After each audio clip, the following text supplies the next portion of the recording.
katodling sa atong balita sa lokalidad. Gipanglantawan ni Dr. Christopher Ryan Mabulok sa political analyst nga ang pagsayog anunsyo ni Vice President Sara Duterte nga mudagan siya isip pagka-presidente sa tuig 2028 nga pinili ay o sa kini ka natural o gagilauman nga lihok kung ibase kini sa political language. Gidugang ni Mabulok nga makonsidera kini nga natural o gagilauman na gumikan ka isip sa ka-vice presidente sa nasod kaya ang natural force ni ini ang pagdagan isip pagka-presidente.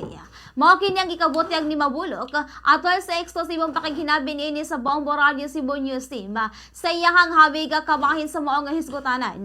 Gani iyahang ikabutyag nga kung panglantawan lang taas na ang panahon na nga ang Vice Presidente nakadawat og mga batikos sa sakupan ni ini o kini naggumikan sa mga kontrapartido usab nga nagtuo nga mudagan kayo kini sa naasoy nga posisyon.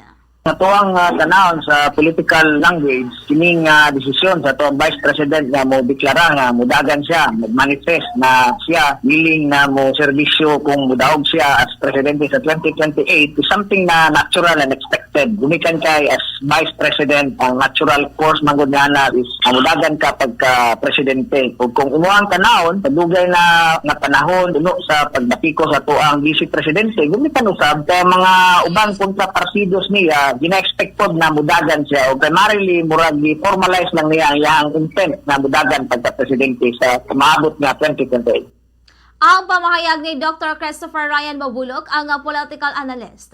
Gitataw sab niini nga kining anunsyo aron na sa Vice Presidente dili mahimong sugnod sa pagpalagbot niini sa iyang kasamtangan nga pwesto gumikan. Kay walay mahimo ang Vice Presidente sa kung unsa man ang ihapa kabato kaniya kay gagikan kini sa ilham kaugalingon nga desisyon. Apay na ang mamahimo niyang buhaton mo ang iyang nga parte nga kung saan niya pagtatar ang magipanghamtang kaniya sa positibo nga iyang nga bahin. Dugang niya nga sa iyang mga obserbasyon sa kasamtangan, magpadayon pa kini nga mga batikos nga madawat sa Vice Presidente. Ilabi na nga makonsidera kini nga bugat nga atbang sa natad sa politika. Well, wala may mabuhat ang ato ang Vice President kung sa mamahimong mga aksyon sa iyahang mga adversaries gumikan kay ilahaman na desisyon. Ang pwede lamang niyang mabuhat is from her end kung sa itong desisyon na nakita niya nga makaaghat o makahatag o positibo nga impact sa iyahang mga future political plans o sa atuang nakita. So, padayon gihapon kini yang mga kontra gumikan kay sama na nakita nila nga mahimong sa atbang sa 2028.